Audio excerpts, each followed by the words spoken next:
Hey, welcome back to Tweaks Garage.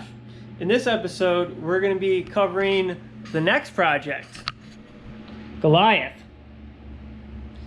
So, this here is my 32-inch Aaron snowblower. It was roughly made somewhere between 75, 76. Originally, it came with an 8-horse. When I picked this bad boy up, it ended up having a blown 8-horse, so I swapped that out with another 8. But last year, unfortunately, that went through a rod. I ended up buying an 18-horse Duramax to swap on it, just to repower it, because I couldn't find anything that would be suitable. There's no point in putting a smaller horsepower engine on something. You only go up. So I repowered it. I added a light and a cab cover. The cab cover was off of a newer series snowblower, so I ended up having to, it wasn't straight bolt on, so I ended up having to fit it, but I got it. Because this bad boy is so big, is why I've nicknamed it Goliath. This thing's huge. So since stepping up from 8 to 18, I decided that to buy Aaron's dual belt kit. Unfortunately, this older series, that dual belt kit didn't straight bolt on. So out of the entire kit, I ended up only using the driven pulley for the implement. You can see it kind of down in there, but it ended up working great. And with all that power, I really did need it. So, but there were some slight issues. That's why we are revisiting this bad boy, and hopefully we're gonna fix all those little small problems, because they were quite annoying. So first off, the stock 8-horse or the 18-horse came with a 1.5 amp charging coil. Now, unfortunately, I wasn't able to run this light constantly without draining the battery. It was too much of a draw, so I'd have to use it for a little bit, turn it off, let the battery recharge back up, turn it back on, you know, up, down, up, down. So to fix that, I've purchased a Honda GX390 flywheel.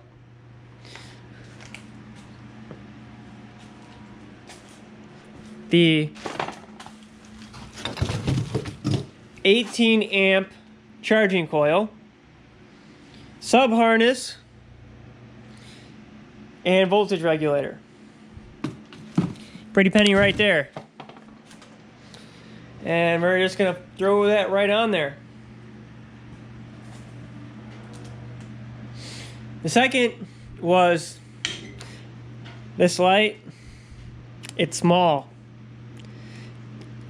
There's just not enough light, you know, when you're out trying to clear the driveway, sidewalks, and neighborhood, when it's like 8 o'clock at night and dark as shit. So went ahead,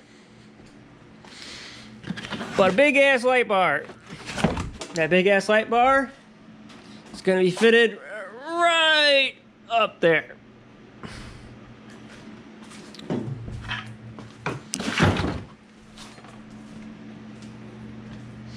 The next issue, which was sort of band-aided, was because of this big motor. It originally sat where it was overhanging right here. So it was further back from where the original engine mounted, because I had to make an adapter plate just to fit the Duro on it. I didn't feel like just straight up, well, the block has a wider profile than the actual tractor unit on the blower, so hence the plate. So it was sitting further back. There was a lot of weight on the backside of the axle, which meant the the bucket would lift up.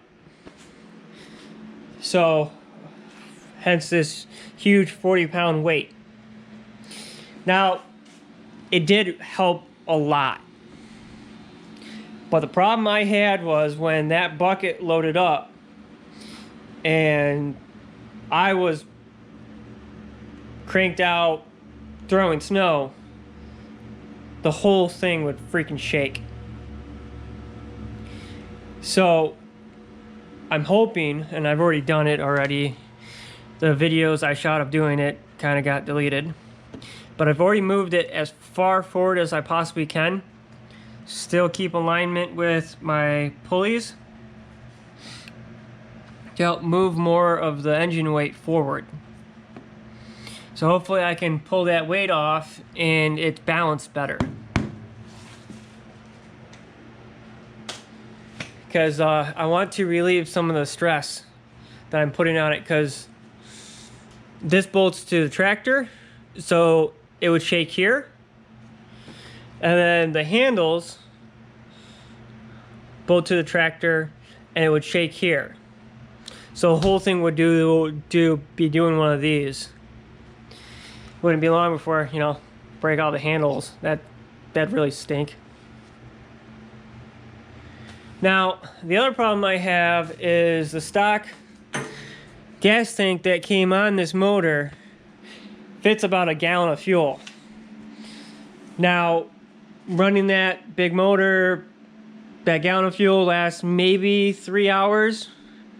But if I'm out helping out the neighborhood and I run out of fuel and I'm 5-6 blocks away and I'm in the middle of the street, if I don't have a gas can with me, which I just don't like bungee cording a gas tank on the bucket because it just gets covered in snow and it's not right. I don't like it. So if I ran out of fuel in the middle of the street, which happened, my 120-pound ass cannot physically move this blower. So I just have to leave it, which I don't like doing that. So to fix all that, I got these two vintage fuel tanks. They hold about 2 gallons of fuel each. So we're going to be mounting that right up on top. So dual gas tanks, 4 gallons of fuel, should be more than enough.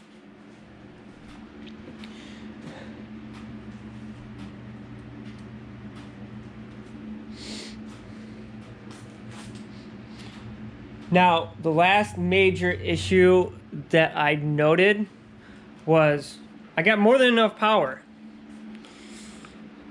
I got my dual belts, so I have no problem with slipping with any belt slippage or breaking belts or wearing out belts quicker than normal. But I'd have to creep along because I could pack this bucket full of snow, but the impeller, which is that guy in there, wouldn't discharge the snow fast enough.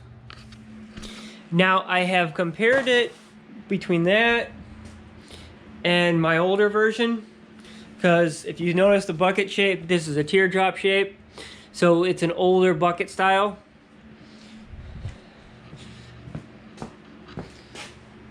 This implement, or the way Aaron's does it, is you got your tractor, you got your implement.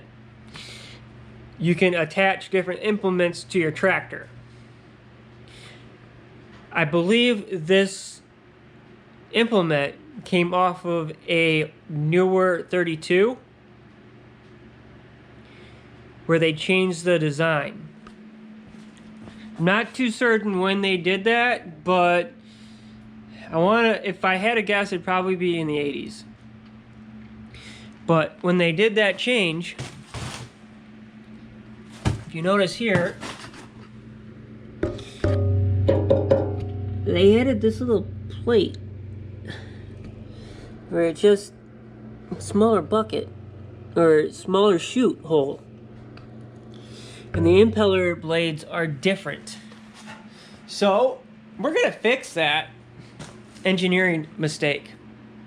We're gonna make that impeller be very much similar to the impeller on that one, because that guy will throw it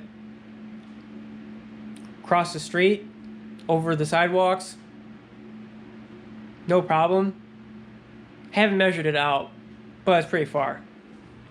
So we're gonna be revisiting that. I'm gonna pull the bucket off, rip the impeller out, cut the impeller up, rework it, larger fins, get it, balance it, throw it back together. That'd be the last of it. So hopefully that fixes that problem.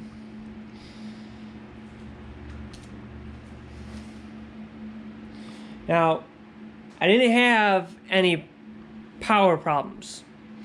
I actually was able to pack that bucket and the engine really didn't even load up. Didn't even stall it out. But while we're at it, we're going to be adding some more torque to it. Some more modifications to the engine. You know, because I can't leave anything stock. So I picked up a cam from NR Racing. Slimmer head gasket. Stiffer valve springs from, I think, Go Power Sports. Can't remember. And some other goodies. A cable choke. The top plate, as you can already see, it's already on there. Adjustable main jet, which I got the package kit sitting right there for the next episode that I'm going to be doing that stuff with. And a new battery box, because with the fuel tank positioning, I have to figure out a new placement for where I'm going to put the battery box, because the old battery box opens from the top. I need a side one because there would be no way to open it from the top. We'll get there. And just like that guy, lithium ion battery. So we're going to get rid of this light. Obviously it's already torn apart for somewhat, but yeah. So for right now, I'm going to get started tearing things apart. Be sure to watch for the next episode where I'll be talking about the cam stuff and some of the engine modifications. Look forward to showing everybody what I can make out of this thing. Doesn't look like much, but I promise you, we'll put the herd in this winter.